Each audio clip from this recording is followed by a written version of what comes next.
They gave her 48 hours to disappear. 5.5 years later, Linnea Garrett was still living 200 feet from their fence line.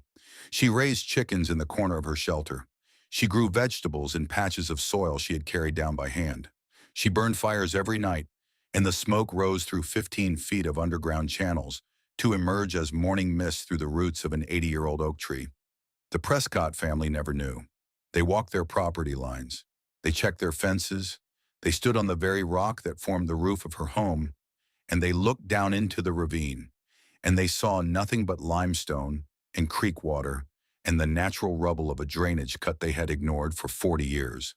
Linnea Garrett built a house inside their land, and she lived in it longer than she had lived in their house.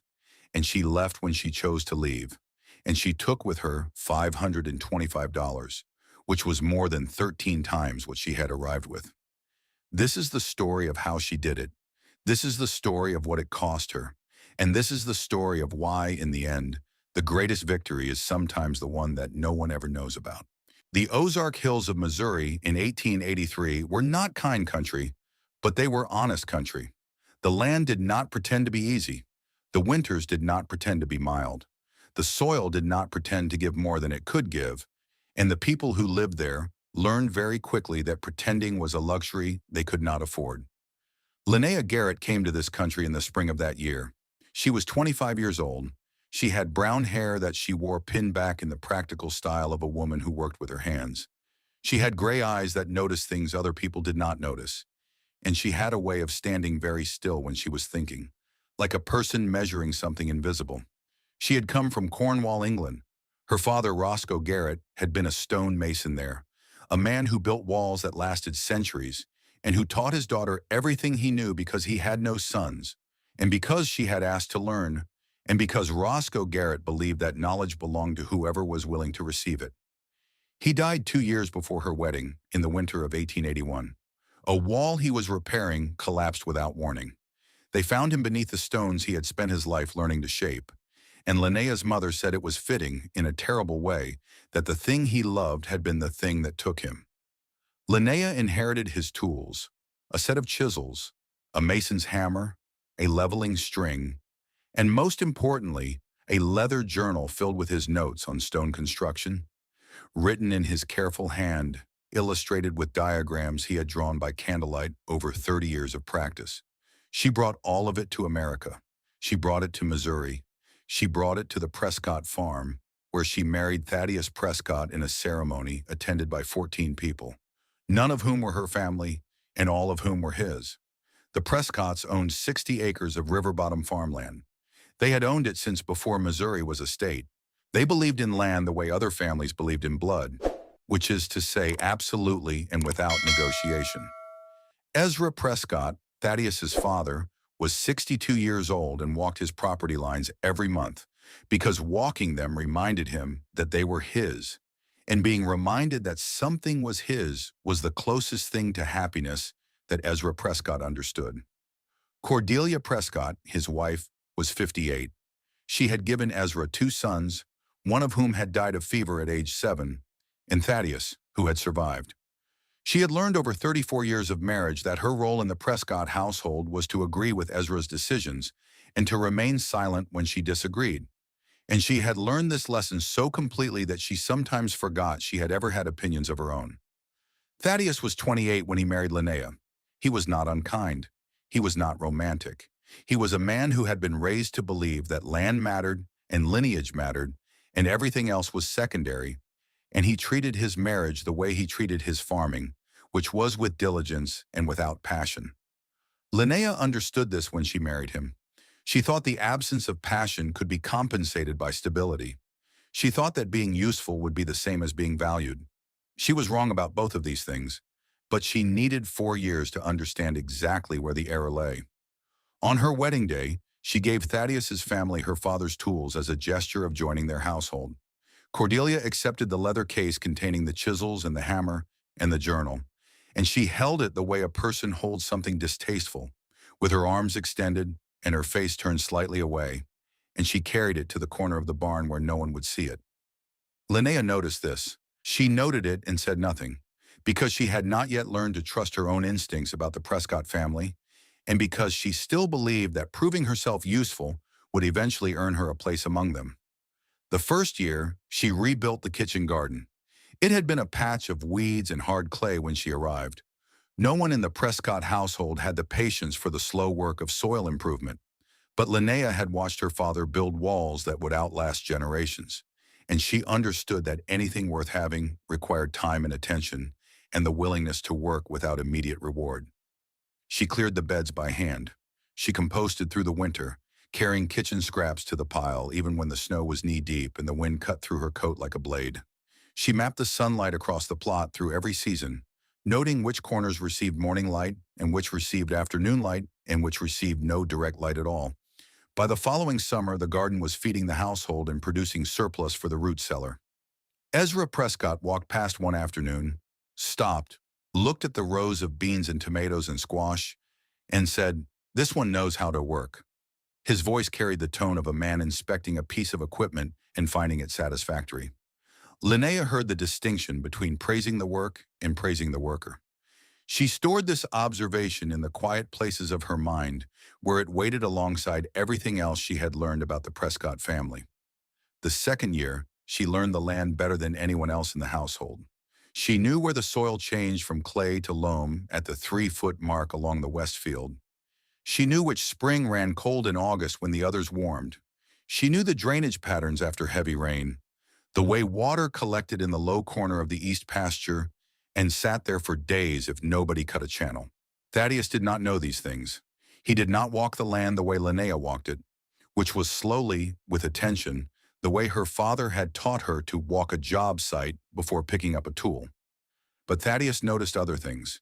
He noticed that after 2 years of marriage, there was no child.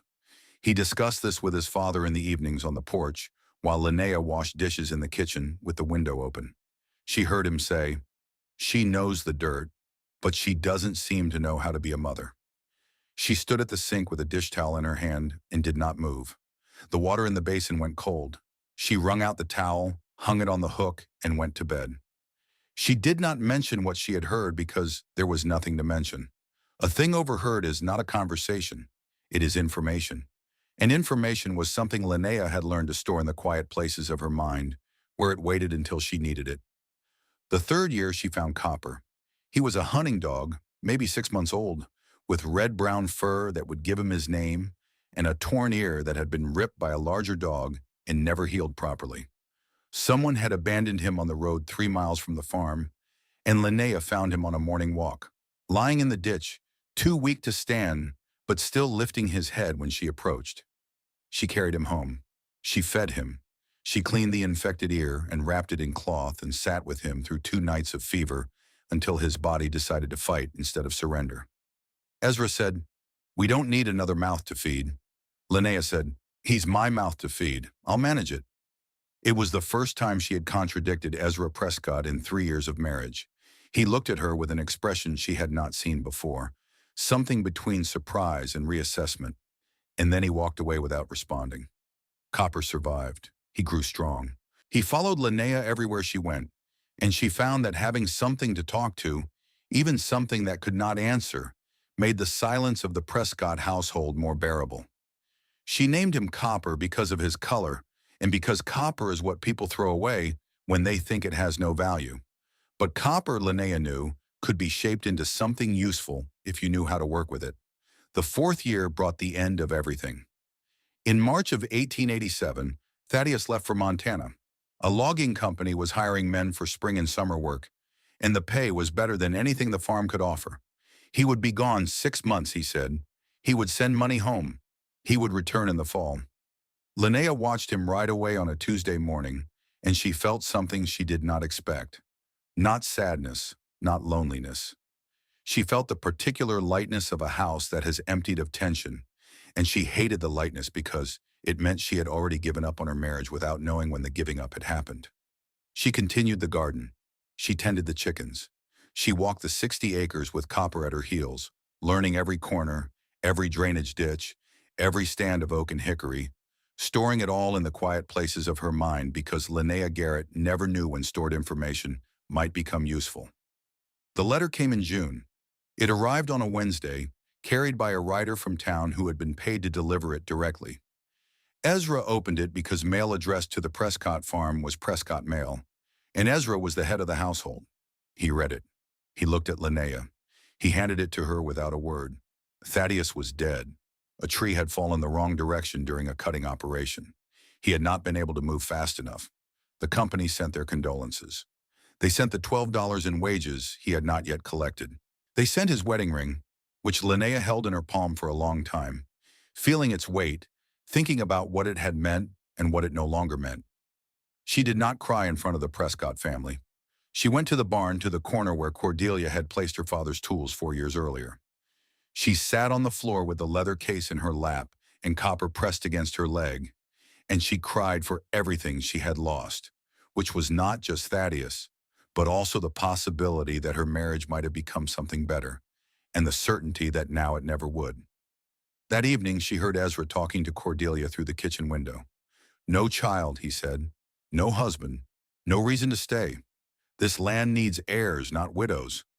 Cordelia said nothing. The silence stretched out, and Linnea understood that silence was agreement, and that Cordelia Prescott had agreed with her husband without speaking a single word. Linnea stood outside with a basket of tomatoes in her hand, and she felt something settle in her chest like a stone. Not grief. Grief she had already processed in the barn. This was something colder. This was recognition. She had given the Prescott family 4 years of her life. She had rebuilt their garden, learned their land, contributed her labor and her knowledge and her father's tools to their household. And now that she was no longer useful for producing heirs, she was disposable. But this time, she stored this knowledge somewhere else. Not in the place where she kept information she might need someday. In the place where she kept information she would need very soon. September came with the smell of turning leaves and the first cold mornings that promised winter. Linnea was walking the north fence line with Copper, checking for gaps where cattle might push through. The fence ran along the top of a ravine that the Prescotts called the drainage ditch, a name that told her everything about how much attention they had paid to it in the decades they had owned the land. She had walked this path dozens of times. She knew the ravine ran 600 feet through a limestone cut before opening into the creek that fed the river below. She knew the walls rose 12 feet on either side. She knew the creek ran clear and cold from springs upstream. What she had not known until that September afternoon was that the overhang on the east wall of the ravine, at the point where the cut was deepest, was not just a ledge. It was a roof. The rain began without warning, the way Ozark storms often did, and Linnea scrambled down the ravine wall to find shelter. She ducked under the overhang and stood there catching her breath while Copper shook water from his coat and then lay down on the dry ground as if he had always known this place existed. The rain fell 6 feet in front of her. The creek ran below. The limestone ceiling extended above her, 10 feet of solid rock jutting out from the cliff face like a canopy that had been there since before anyone had words for canopy. Behind her, the clay bank was dry, completely dry. The overhang had been keeping rain off this section of earth for longer than anyone alive could calculate. Linnea stood there for 20 minutes. She looked at the dimensions of the space, 22 feet wide, 11 feet deep, from the front edge of the overhang to the clay bank at the back, 8 feet of clearance at the front where the overhang met open air.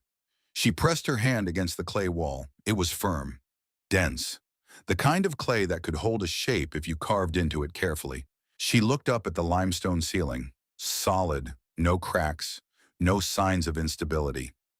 She looked at Copper, who had his head on his paws and showed no intention of moving, and she thought about what her father would say if he could see this place. He would say, "Nature has done half the work. You only need to finish the other half." She did not tell anyone what she had found, perhaps because it felt like something that belonged to her alone. Perhaps because the Prescott family had never given her anything that was truly hers, and this discovery, this natural room hidden in a ravine they had never bothered to explore, was the first thing she had found that they could not claim. She visited the ravine 3 more times over the following weeks. Each time she measured. She calculated. She remembered everything her father had taught her about stone construction, about load-bearing walls, about the principles that made structures stand for centuries instead of collapsing in the first hard wind. She began to see possibilities. And then, in the first week of October, she received the news she had been expecting. Ezra Prescott was sitting at the kitchen table when she came in from the garden. Cordelia was nowhere to be seen, but Linnea heard a door close softly in the hallway, the careful click of a latch, the sound of a woman who knew what was about to happen and had chosen not to be present for it.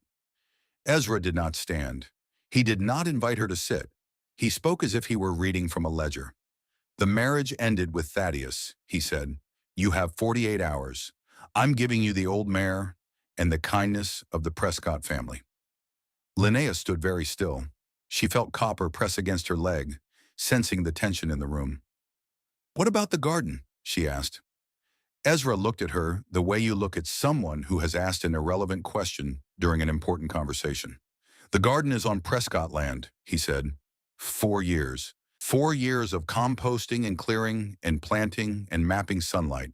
Dismissed in 5 words by a man who had never once walked the rows she had built. Linnea nodded. She did not argue. She did not cry. She had learned in 4 years that arguments with Ezra Prescott were performances, not conversations, and she had no interest in performing for a man who had already decided she was disposable. She walked out of the kitchen. She walked through the house one more time, touching the table where she had eaten 1,000 meals without being asked her opinion about any of them. She stood in the doorway of the root cellar and looked at the jars she had filled, the beans and tomatoes and pickled beets, her handwriting on the labels, her labor in the glass. She walked to the garden in the fading light and pressed her hand flat against the soil, the way she would later press her hand against limestone to test whether the stone beneath her was solid. The soil was solid. It had been nothing when she arrived, and now it was something, and it did not belong to her. She went back inside and began to prepare. Interactive pause number 1. If you were Linnea, what would you do? Leave the county as they expected? Find another household willing to take in a widow with no family and no money? Or would you do something else entirely? Take a moment to think about that, because what Linnea did next was something no one expected, including the Prescott family. The first night, after Ezra had gone to bed, Linnea walked through the house one final time. She took her father's tools from the corner of the barn where they had sat untouched for 4 years. The leather case was dusty, but the chisels inside were still sharp. She took the journal with his notes on stone construction. She took a book on farm building from Ezra's parlor shelf, a book whose spine had never been cracked because Ezra Prescott bought books to own them, not to read them. She counted the money sewn into the lining of her winter coat. $38. 2 years of selling vegetables through a quiet arrangement with the dry goods store in town. Payment she had never mentioned to the Prescotts because she had learned that keeping things required not telling anyone you had them. The second day, she rode into Willowbrook, but did not buy anything. She walked through town slowly, observing. She noted the general store run by a man named Tobias Crane, who had one hand and very few words. She noted the hours he opened, the customers who came and went, the rhythm of the place. She was not shopping. She was planning. The third day, she rode north. She passed the house of Hadley Whitmore, a widow of 63 who had lived alone for 10 years on a small property bordering the Prescott land. Hadley was standing on her porch when Linnea rode past, and the two women looked at each other across the distance of the yard. Hadley had buried a husband. She had survived winters alone. She had endured the slow erosion of relevance that happened to women in small towns when they no longer had a man's name attached to their daily business. She watched Linnea ride north, not south toward the county line, not east toward Springfield, north, deeper into the Prescott land, toward the tree line and the ravine beyond it. Hadley noted this. She noted it the way she noted everything, which was quietly and completely, and she did not mention it to anyone, because Hadley Whitmore understood that some things you see are not yours to speak about. Linnea tied the mare above the ravine rim and climbed down, using the oak roots as handholds. Copper followed, scrambling down the slope with the confidence of a dog who trusted his person to know where she was going. She stood beneath the overhang with her father's tools in a canvas bag over her shoulder, and $38 sewn into her coat, and a dog who had been abandoned once and had learned that survival required finding someone worth following. She looked up at the limestone ceiling. She looked at the clay bank at the back. She looked at the dimensions of this natural room, and she thought about what it would take to make it into a home. They own 60 acres, she said to Copper, and they've never once walked down here. That's their mistake, not mine. Copper sat down and looked at her with his head tilted, the torn ear flopping to one side. Linnea Garrett began to build. The front wall was the first problem, and it was the problem that would determine everything else. Without a wall, the space was open to wind from the west and visible from the ravine path. Anyone walking along the creek, anyone looking down from the rim above, would see her. And being seen meant being found. And being found meant losing everything. Linnea needed a wall that would close the 22-foot opening while leaving room for light and air at the top. She needed to build it from what the ravine provided, because she had $38 and intended to spend as little as possible until she knew what winter would require. The ravine floor was limestone rubble. Decades of frost and thaw had broken chunks from the walls and scattered them along the creek bed. Most people would have seen only debris. Linnea saw building material. She spent the first 3 days selecting stones. Her father had taught her the principles of dry stack construction when she was 14 years old, standing beside him at a wall in Cornwall that had been built before his grandfather was born. "Stone speaks to those who know how to listen," he had said. "If it wobbles when you test it, it's saying no. If it sits firm, it's saying yes. Your job is to keep asking until every stone says yes." She asked each stone. She tested each flat face. She rejected the ones that wobbled and kept the ones that sat true, carrying them to the base of the overhang and sorting them by size and shape until she had enough to begin. The first course went down on the morning of her 4th day in the ravine. She laid stones along the natural foundation where the overhang met the ravine floor, pressing each one into place, testing for movement, adjusting until the fit was tight. She built the way her father had built, which was slowly, which was carefully, which was with the understanding that a wall meant to last a lifetime could not be rushed. On the afternoon of the 2nd day of building, she heard hoofbeats above. Linnea dropped flat against the east wall. She pressed her back into the limestone and held her breath. Copper, sensing her fear, lay down beside her without making a sound. She had been training him for weeks not to bark at unexpected noises, and now that training was being tested in a way that mattered. The hoofbeats came along the rim, slow, steady, a single rider on the property road. They passed directly above her. Then they stopped. Silence. Linnea could hear her own pulse in her ears. She could hear the creak. She could hear, very faintly, the sound of a horse shifting its weight on packed dirt. She counted. 1 minute, 2 minutes. Then the hoofbeats resumed, slow, moving away, gone.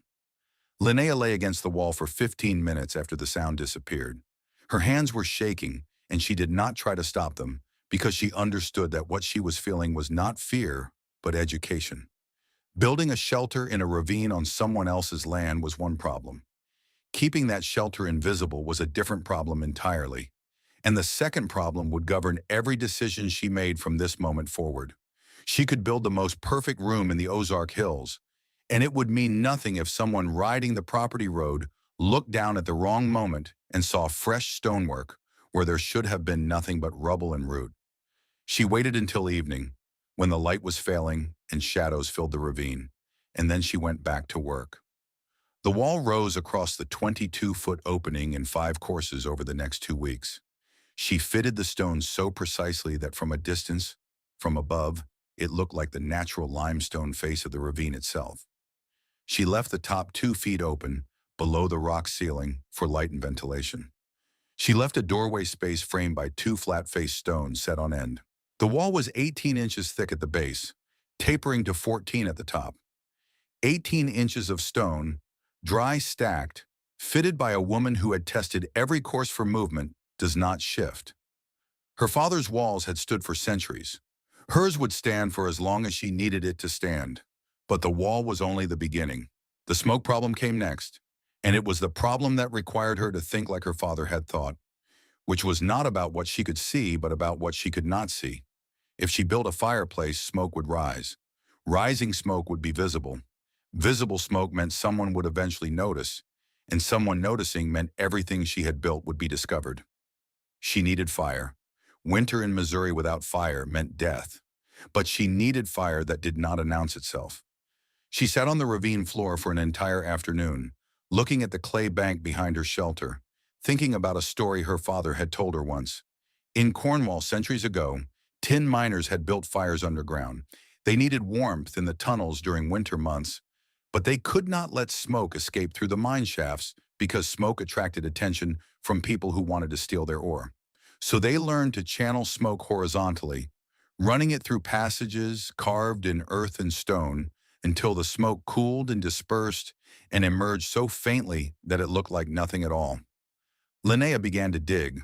She carved a firebox into the clay bank, a recess 18 inches deep and 3 feet wide.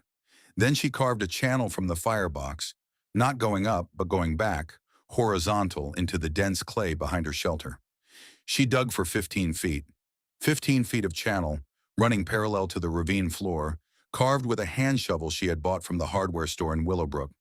Then she angled the channel upward, following the natural seams in the clay, until it emerged through a crack in the limestone above, behind a tangle of oak roots that had been growing along the ravine rim for 80 years.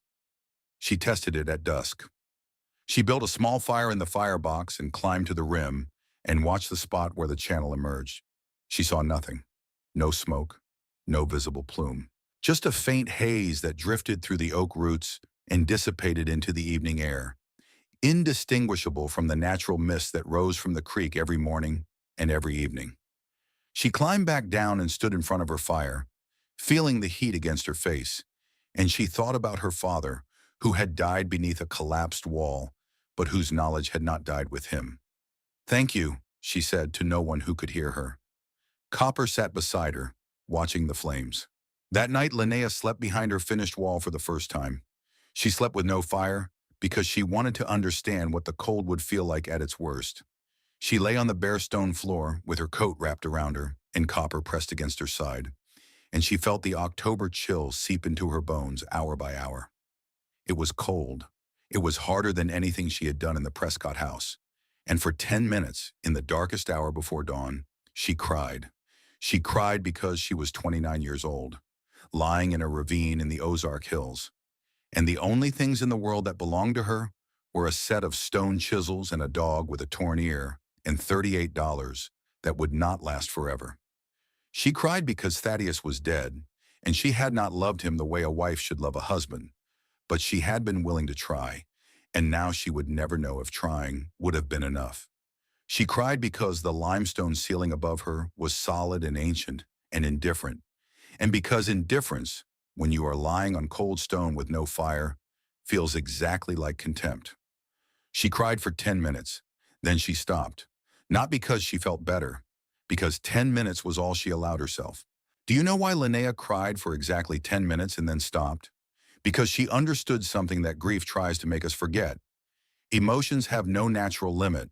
If you don't set the limit yourself, they will take everything. They will fill every hour and every thought in every moment until there is nothing left of you but the feeling. Linnea gave herself 10 minutes, and then she got up and kept building. Sometimes that's what survival looks like. Not the absence of pain, just the decision to keep moving anyway. She wiped her face with her sleeve.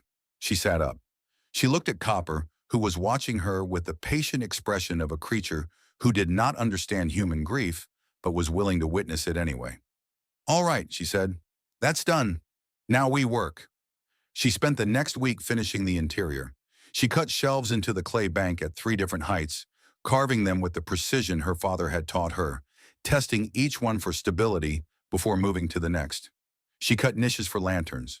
She shaped the firebox until it was smooth and solid, capable of holding coals through the night and releasing their heat slowly into the room. She split oak logs from deadfall along the ravine rim, trees brought down by the previous winter's ice storms, already dry. She worked with her father's tools, choosing accuracy over speed, and she laid the planks flat on leveled clay in 2 layers, set perpendicular to each other, the way she had seen subflooring done when a section of the Prescott house floor had been replaced 3 years before. She built a bed platform on stone legs, 18 inches off the floor, high enough to stay clear of any water that might come through in a wet spell. She hung a canvas panel behind the doorway to block the wind. On the 16th day after she had climbed down into the ravine, Linnea stood in the middle of her finished space and turned around once. 11 feet deep, 22 feet wide, 8 feet tall where the overhang met the front wall, dropping to 6.5 at the clay bank. A plank floor over leveled clay over limestone. 3 shelves carved into the east wall. A working firebox with a flue that vanished into the earth. A dry stacked front wall that looked, from any distance, like the natural face of the ravine. It was smaller than any room she had ever lived in, and it was the first space in 29 years of life that belonged to her without anyone's permission. She moved in on October 17th. It was a Thursday. The first hard frost came down from the hills that afternoon and killed the last of the roadside asters and turned the Ozark ridgelines from green to rust in what felt like a single afternoon. Linnea hung the canvas panel behind the doorway. She laid her bedroll on the platform. She set her father's journal on the shelf she had carved into the east wall, and she went to work because there was winter coming, and winter in the Ozarks does not ask if you are ready. Tobias Crane had lost his left hand at Antietam in 1862.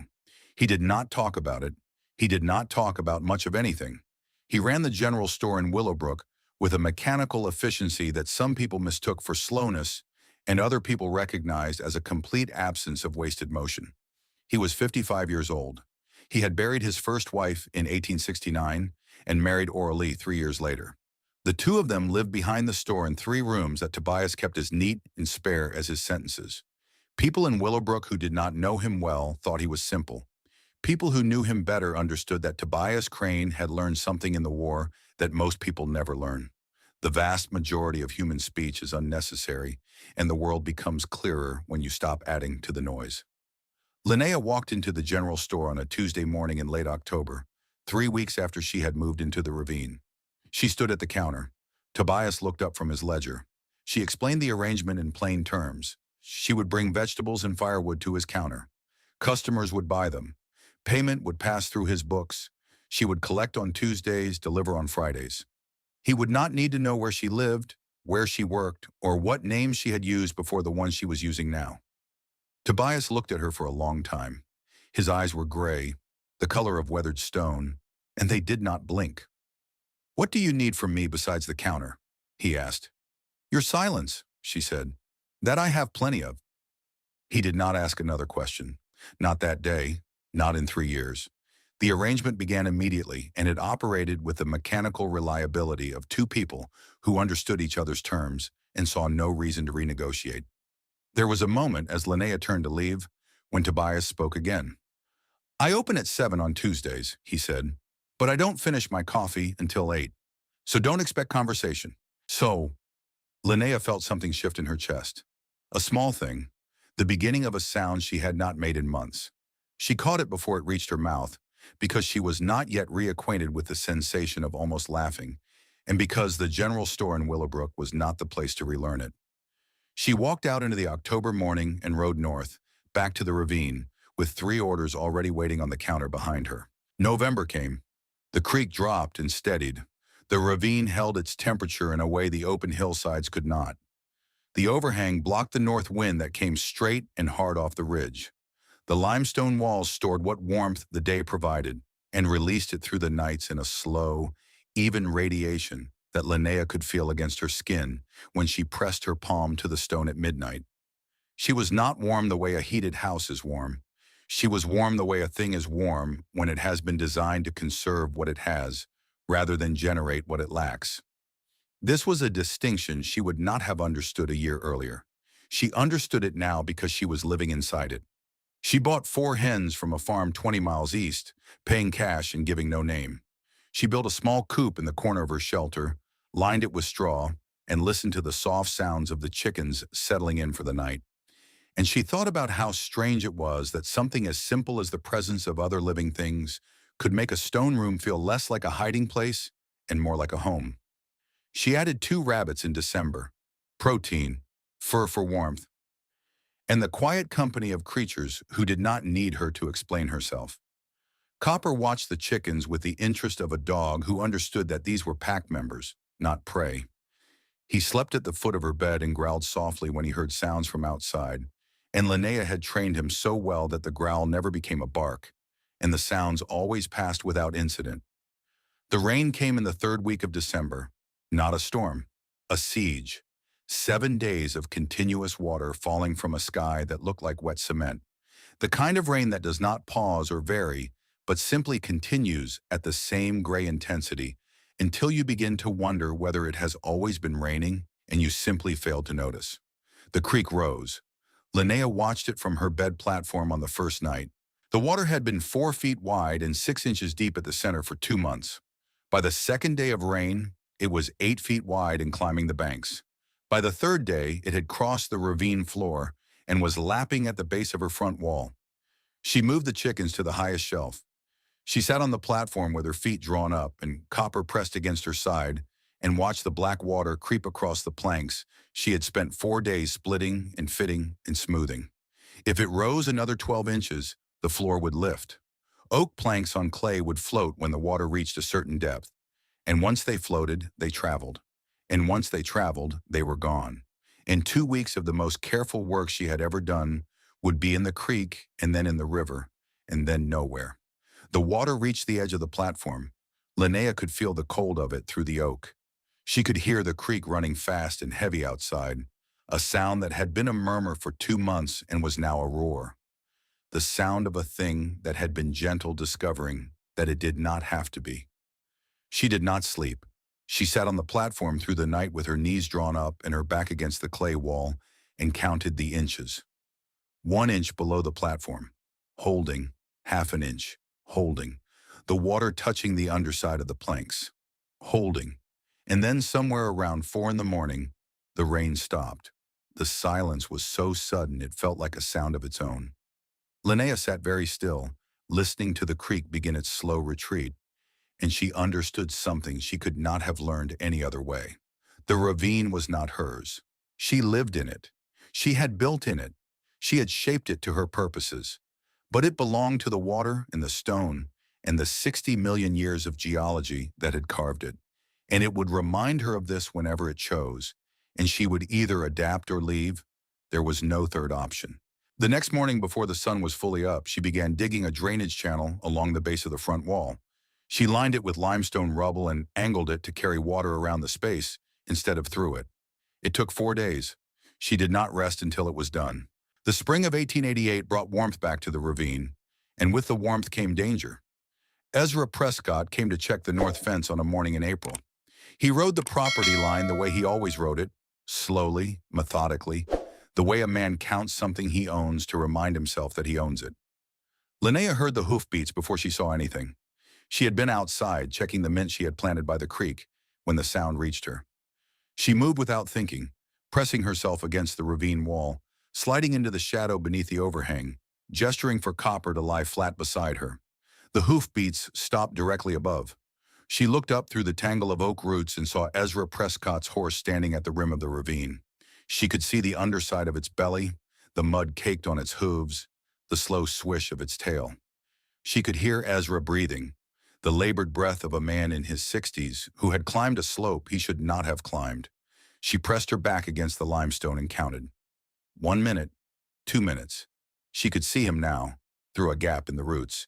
He was standing at the very edge of the rim, looking down into the ravine, looking at the creek, looking at the limestone walls, looking at the space where, 6 feet below his boots, a woman he had expelled from his household was holding her breath and praying that the wall she had built looked like the natural rock it was meant to resemble. 2.5 minutes. Ezra turned. His footsteps retreated. The horse moved away. Gone. Linnea sat in the shadow for 15 minutes after the sound disappeared. Her heart was beating so hard she could feel it in her throat. She thought about what had just happened. Ezra Prescott had stood on the roof of her home. He had looked down into the ravine where she lived. And he had seen nothing, because the Prescott family had called this place a drainage ditch for 40 years, and they had never considered it worth examining closely, and that blindness was the only reason she was still here. Sometimes the greatest protection is not strength or cleverness or even luck. Sometimes it's simply that the people looking for you have already decided you don't exist. The Prescotts had decided that the ravine was nothing. And because they had decided it was nothing, they could not see what Linnea had built there. She was invisible because they had made her invisible. And that was their mistake. The summer brought other dangers. Patience Wheeler was the wife of the Methodist minister in Willowbrook. She was 35 years old, well-meaning, and absolutely certain that she knew what was best for everyone around her. She organized the church sewing circle. She visited the sick. She brought food to new mothers and scripture to the grieving, and she had noticed the parcels at Tobias Crane's counter. She had examined the vegetables. She had noted the quality. She had asked Tobias who supplied them, and Tobias had said nothing, which made her more curious, not less. She began asking around town about the widow who had left the Prescott farm the previous October. The one who had vanished without a trace. The one no one had seen in any neighboring county, any neighboring state, any of the places a woman alone might reasonably go. She came to the general store 3 times that summer. Each time she asked Tobias about the seamstress, the vegetable supplier, the mysterious deliveries that arrived on Tuesdays and disappeared on Fridays. Each time Tobias said the same thing. Don't know her. Patience did not believe him, but she could not prove he was lying. And accusing a Civil War veteran of dishonesty was not something even Patience Wheeler was willing to do without evidence. She began walking the roads around the former Prescott property on Sunday afternoons. She walked past the north fence line. She walked along the top of the ravine. She looked down into it.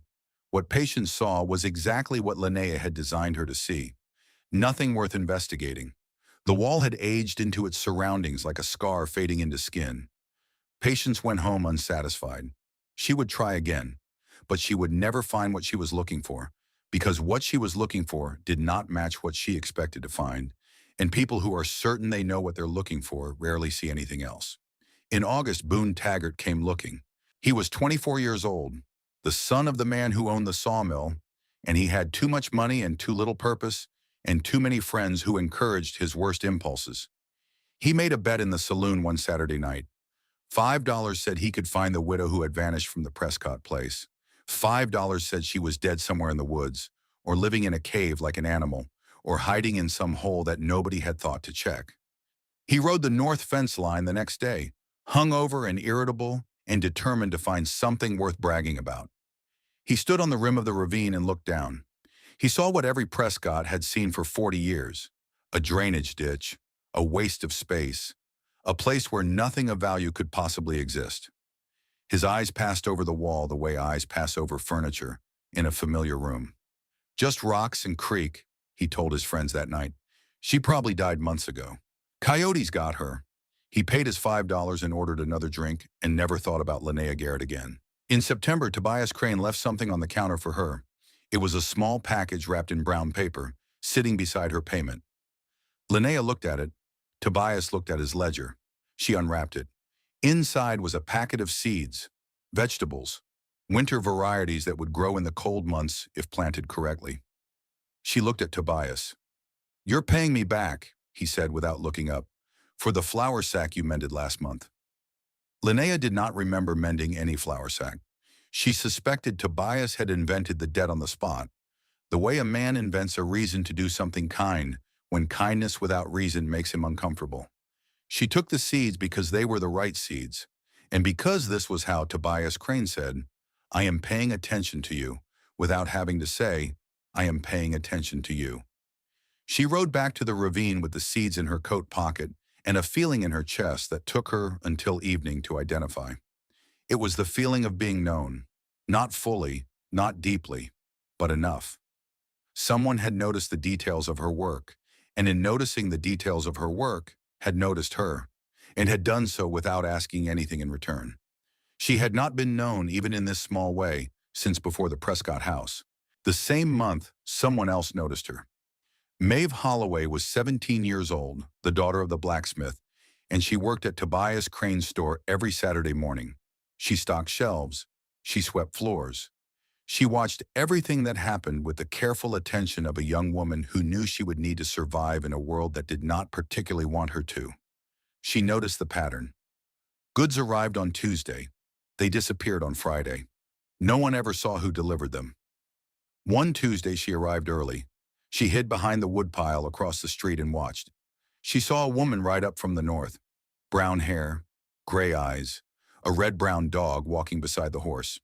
She saw the woman tie the horse behind the store and carry parcels inside, and emerge a few minutes later with different parcels and ride away, north again, toward the Prescott land. Maeve said nothing. Instead, she left a book. She found a volume on native plants in her father's shop, a book he had bought years ago and never read, and she tucked it under the stack of firewood outside the back door of the store where the Tuesday deliveries were made. A week later, the book was gone. Maeve did not tell anyone. She did not investigate further. She simply understood that somewhere out there, a woman was living in a way that required secrecy, and that the kindest thing Maeve could do was contribute to that secrecy rather than destroy it. It was the first lesson she learned about the difference between helping and interfering. It would not be the last. Hadley Whitmore had been watching for 18 months. She had seen Linnea ride north on the day she left the Prescott farm. She had noted the direction. She had stored it in the same mental ledger where she stored everything else she observed, which was quietly and completely, and with the understanding that not every piece of information needed to be shared. She had heard rumors in town. The widow who vanished, the mysterious deliveries at the general store, the woman no one had seen in any neighboring county, any neighboring state, anywhere a displaced person might reasonably go. She had done the arithmetic. North meant the Prescott land. The Prescott land meant woods and ravines, and places where a person who did not want to be found might build something hidden. The general store meant survival, meant income, meant someone who had figured out how to exist without showing herself. Hadley was 63 years old. Her knees ached in cold weather. She had buried a husband and survived 10 winters alone, and learned everything there was to learn about loss and persistence and the particular kind of strength it takes to continue when no one is watching. She decided to go looking. On an afternoon in April 1889, 18 months after Linnea had climbed down into the ravine, Hadley Whitmore walked to the north boundary of the former Prescott land and began her descent. It was not easy. The walls of the ravine were steep, and her knees protested at every step. She held on to the oak roots for balance and lowered herself down one careful foot at a time, and she told herself that if a 29-year-old widow could do this carrying building supplies, a 63-year-old widow could do it carrying nothing but her own curiosity. She reached the bottom. She stood still and let her breathing settle. And then she looked at what was in front of her. The wall. 22 feet of dry stacked limestone running across the opening beneath the overhang, fitted so precisely that the first thing Hadley thought was not that someone had built it, but that the ravine itself had grown it, slowly, through pressure, without anyone's permission. Then she looked closer and saw the doorway, the flat stones set on end, the dark rectangle of canvas behind the opening, the faint smell of wood smoke that meant someone was living here. She understood immediately who had built this. No man in the Prescott family would construct anything in a ravine they called a drainage ditch. No man anywhere would have the patience for this kind of careful, invisible work. This had been built by someone the world had dismissed, someone who had proved the world wrong, someone who had done it so quietly that no one even knew they had been wrong. "Linnea," she called, "I know you're here. I haven't told anyone. I only want to know you're alive." Silence. The creek ran past. The oak roots shifted in the wind. "Child," Hadley said, "I've buried a husband and survived alone for 10 years. I know what it costs to keep going when no one's watching. I'm not here to make things harder for you." The canvas panel moved. Linnea Garrett stood in the doorway of the space she had built, looking at the first person to stand in this ravine and see what she had done. 2 years. She had not had a visitor. She had not had a witness. She had built and repaired and shaped and lived and done all of it without anyone seeing. And now Hadley Whitmore was standing in the creek bed in her everyday shoes, with mud on her hem, looking at Linnea with an expression that Linnea could not read and did not try to. Hadley stepped forward. She looked past Linnea into the space, the plank floor, the clay shelves, the firebox, the chickens in their corner coop, the light coming through the gap at the top of the front wall, falling in a bright band across the floor like a stripe painted by the afternoon sun. She said nothing for a long time. Then she said, "You built all of this." Linnea nodded. 4 years in the Prescott house, Hadley said. And you learned how to build a home. I lived next to them for 30 years, and all I learned was how to endure. Linnea stepped aside. Hadley entered. She sat on the plank bed and looked around with the slow, careful attention of a woman appraising not the construction, but the person who had done the constructing. Linnea put water on the firebox.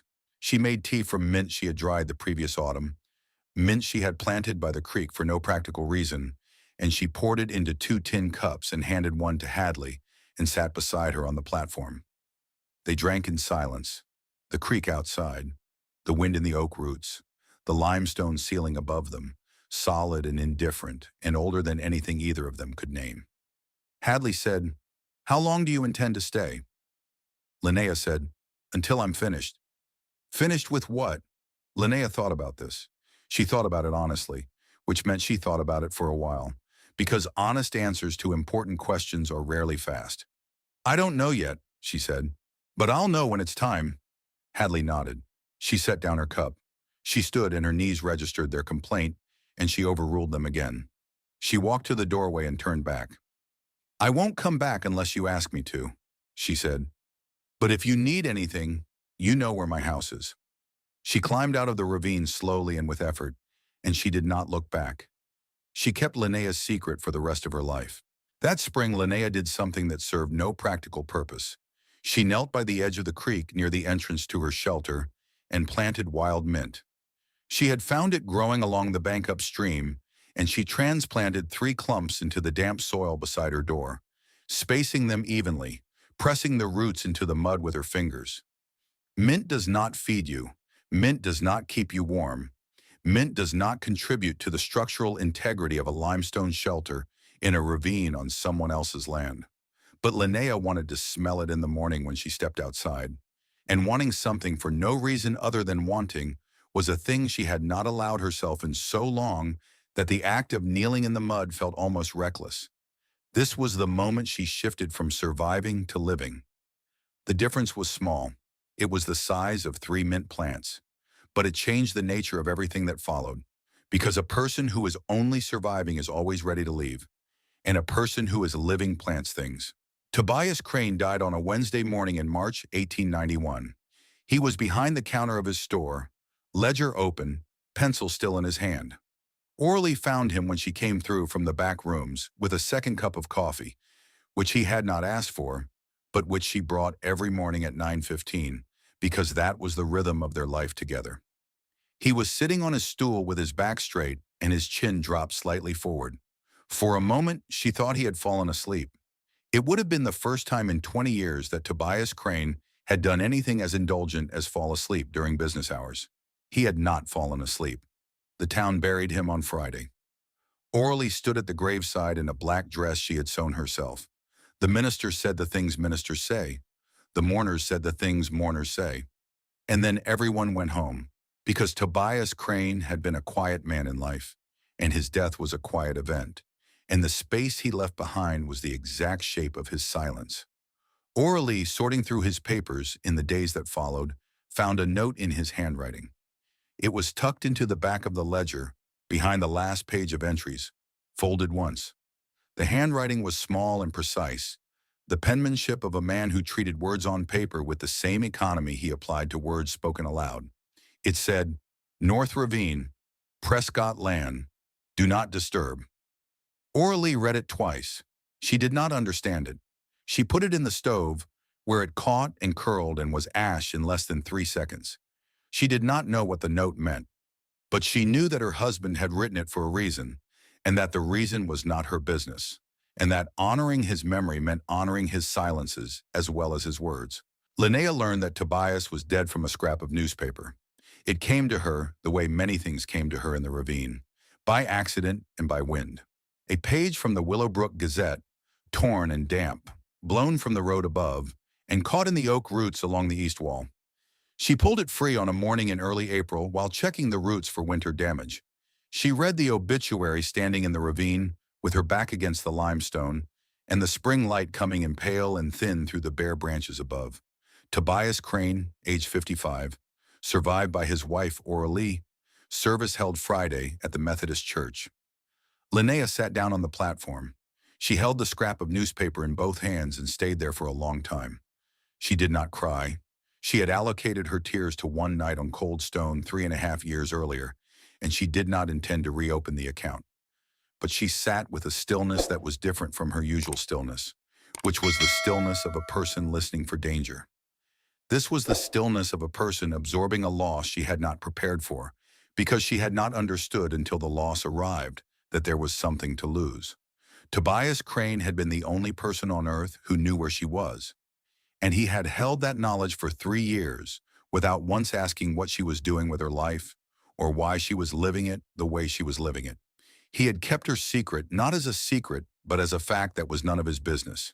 He had treated her with the particular respect of a man who believed that what a person does with their own life is their own affair, and that the highest form of loyalty is the refusal to interfere. He had noticed her stitch spacing. He had given her seeds. He had invented a debt he did not owe to justify a gift he did not need to justify. And now he was in the ground behind the Methodist Church. And the last thread, connecting Linnea Garrett to the town of Willowbrook, had not been cut by choice, but by death, which is a different kind of severance entirely.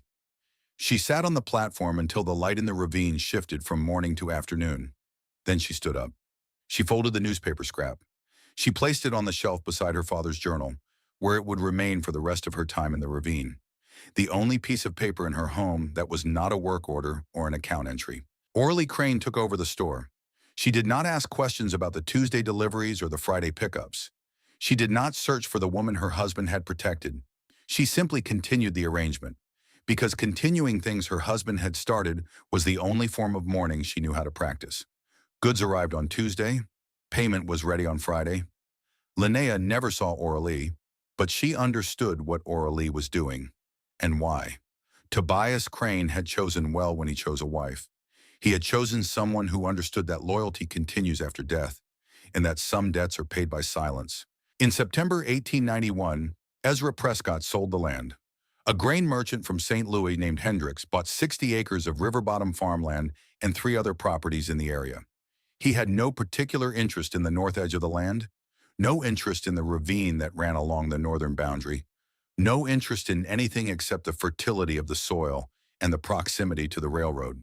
But before the papers were signed, before the land changed hands, Ezra Prescott came to walk his property one last time. Linnea heard the tapping first, a cane on stone, slow and irregular, the rhythm of a man whose body no longer moved at the speed his mind demanded. She was inside the shelter, behind the wall, and she heard the tapping come along the rim above and stop, directly above her. This time was different from the first. The first time, 18 months earlier, she had been terrified. Her heart had pounded, her hands had shaken. She had counted every second like a condemned prisoner counting the steps to the gallows. This time she felt nothing. She heard the cane tapping on stone above her. She heard the labored breathing of a man who had aged 5 years since she last heard him speak. She pressed herself against the clay wall and waited, and she felt her heartbeat remain steady, her hands remain still. Ezra stood there for 2 minutes. She knew it was 2 minutes because she counted, but the counting was mechanical now, habit rather than fear. He was 67 years old. He needed a cane. He was selling the land that his family had owned for generations, and he had come to walk it one last time, and he was standing on the roof of a house he did not know existed, built by a woman he had dismissed as worthless. The cane tapped again. Retreating. Gone. Linnea sat in the darkness behind her wall with her arms around her knees and thought about what had just happened. That old man took my home and gave me a horse in 48 hours. And now he's standing on the roof of my house and doesn't know it. She did not feel triumph. She did not feel satisfaction. She felt the clean, empty space that exists where emotion used to be, before the emotion burned itself out and left nothing but ash. She sat there until her heartbeat had returned to its normal rhythm. Then she stood up and opened the canvas panel and looked out at the ravine and the creek and the pale roots above the door. It did not matter what she felt. What mattered was that he had looked and he had not seen, and that was enough. There's a particular kind of victory that comes from being invisible to the people who tried to erase you. Ezra Prescott had given Linnea 48 hours to disappear, and she had disappeared in a way. She had become so invisible that he could stand on the roof of her home and see nothing but stone and water. But here's the thing about that kind of victory. It doesn't require anyone else to know about it. The Prescotts never learned that Linnea had been living 200 feet from their fence line for years. They never had to acknowledge her resilience. They never had to admit they were wrong, and Linnea was fine with that. Because sometimes the most satisfying victory is the one you keep for yourself. February 1893 brought a realization that arrived not as a dramatic revelation, but as a quiet certainty, the way dawn arrives gradually and then completely. Linnea was standing at the doorway of her shelter one morning, looking out at the creek. Copper was beside her, older now, 6 years old, with gray appearing around his muzzle and a stiffness in his joints that had not been there the year before. She had been in the ravine for 5 years and 4 months. She had built a home from limestone and clay and oak. She had survived floods and close calls and the slow erosion of the world she had known before. She had made money and saved money and created a life that belonged to no one but herself. And she understood, standing there in the February cold with the creek running low and the mint plants dormant beside the door, that she was finished. Not because the ravine had failed her, because it had succeeded. It had taught her everything it had to teach, that she could build, that she could survive, that she could live alone and be warm, and be solvent, and be free. And now it had nothing left to offer that she had not already received. Staying longer would not be living, it would be lingering. And Linnea Garrett had not built a home in a limestone cut to become a person who lingers. She looked around the space that evening, the shelves with their neat rows of supplies, the plank floor swept clean, the firebox polished from use, the canvas panel she had replaced twice, the current one hemmed with the same invisible stitching she used on everything she sewed. "This is the cleanest house I've ever lived in," she said to Copper, "and it doesn't have an address." She laughed. The sound echoed off the limestone walls and came back to her changed, the way all sounds change in enclosed spaces.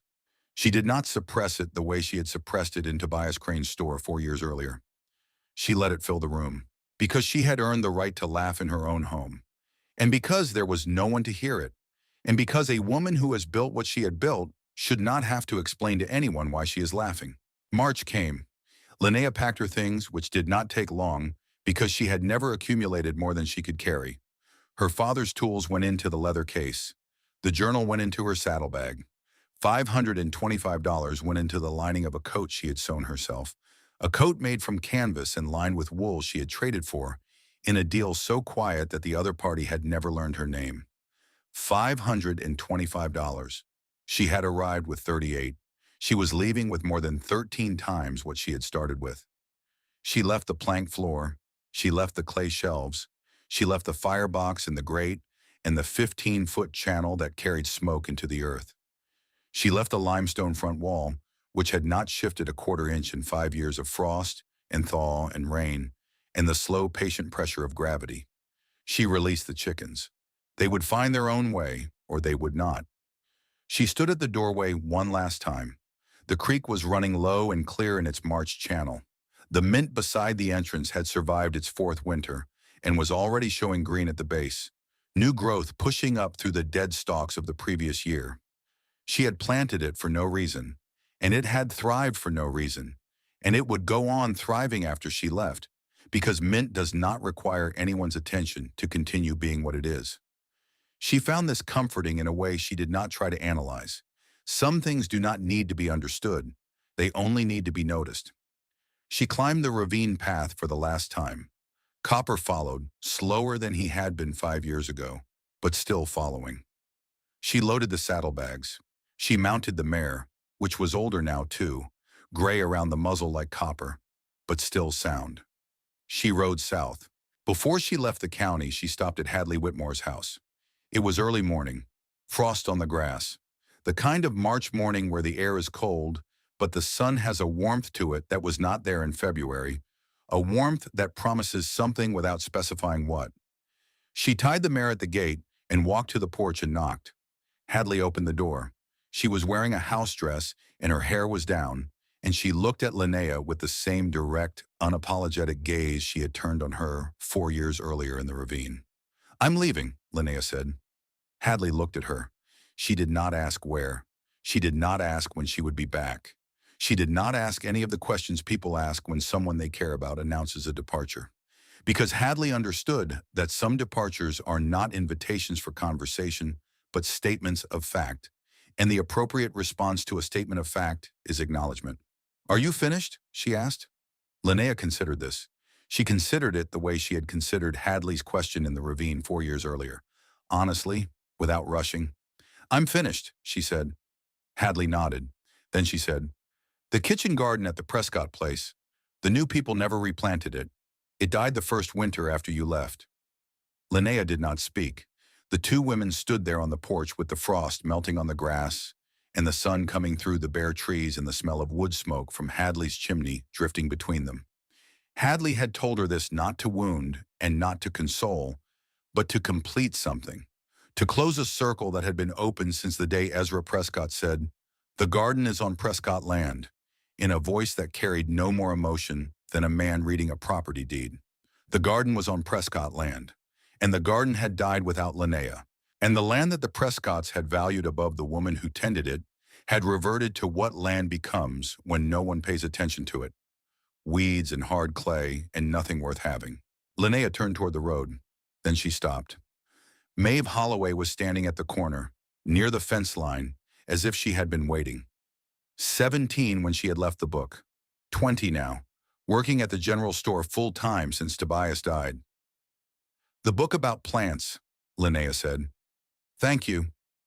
Maeve nodded. Then she said, "I want to learn how you built that wall, the one in the ravine." Linnea looked at her for a long moment. "How do you know about the wall?"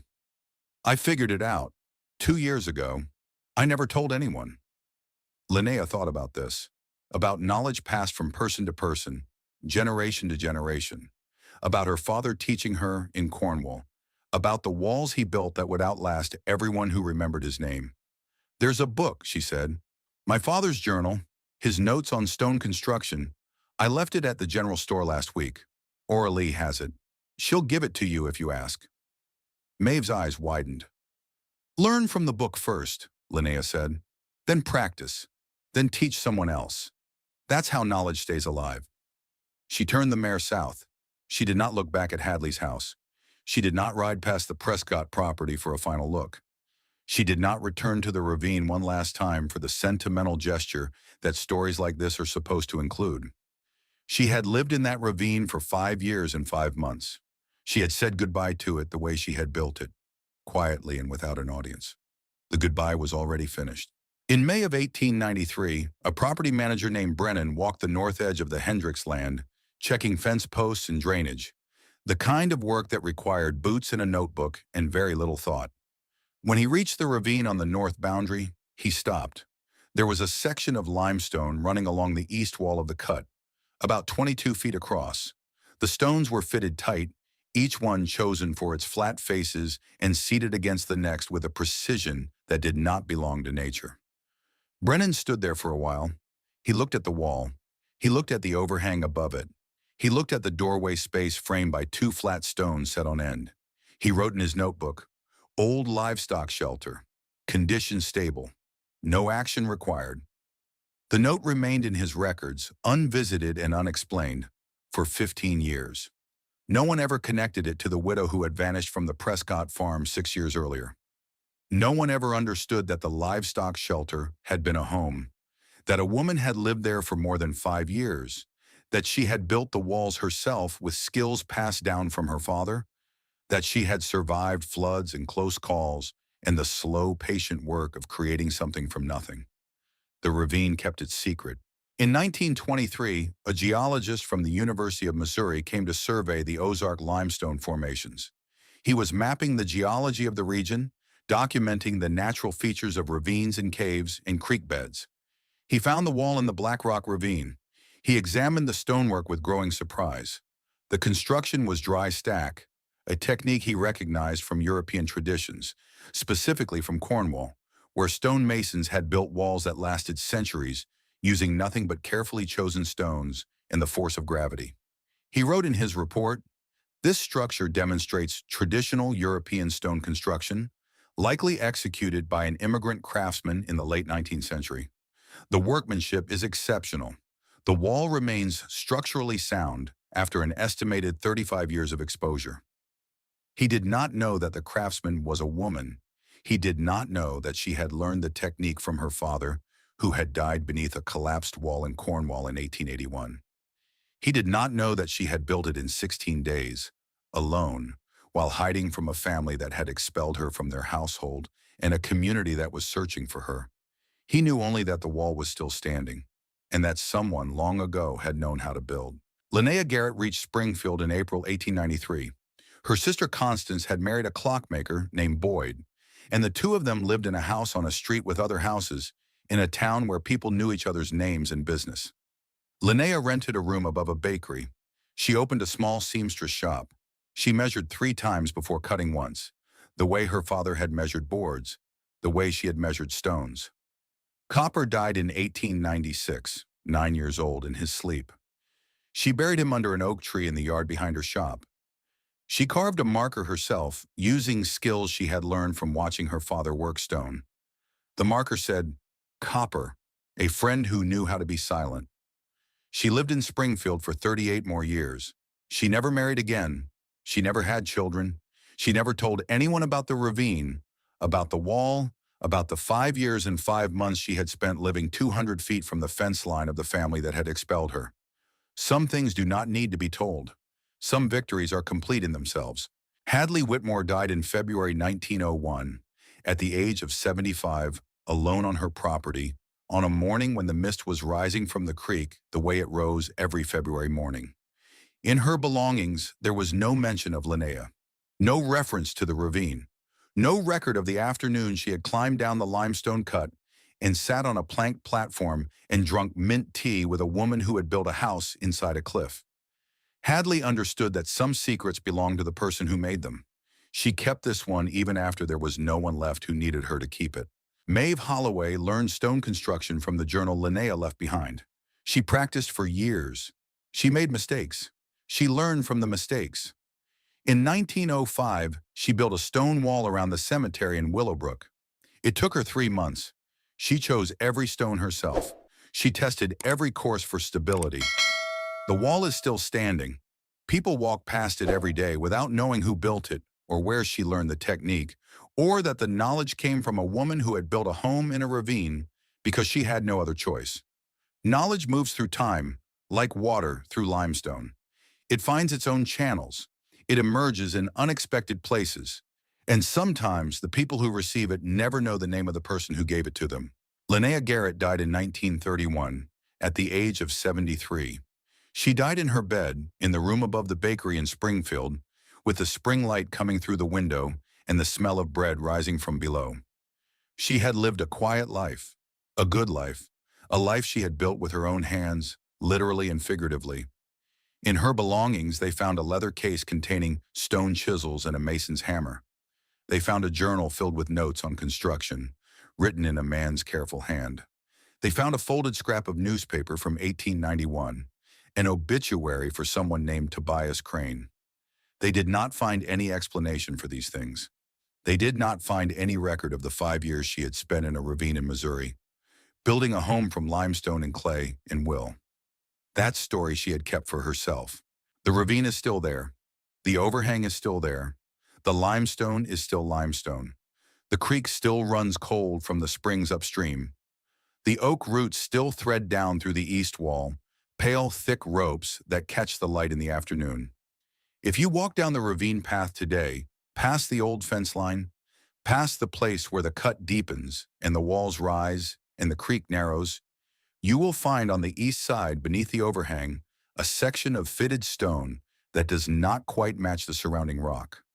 The edges are too deliberate, the faces are too flat, the courses are too even to be geology and too weathered to be recent.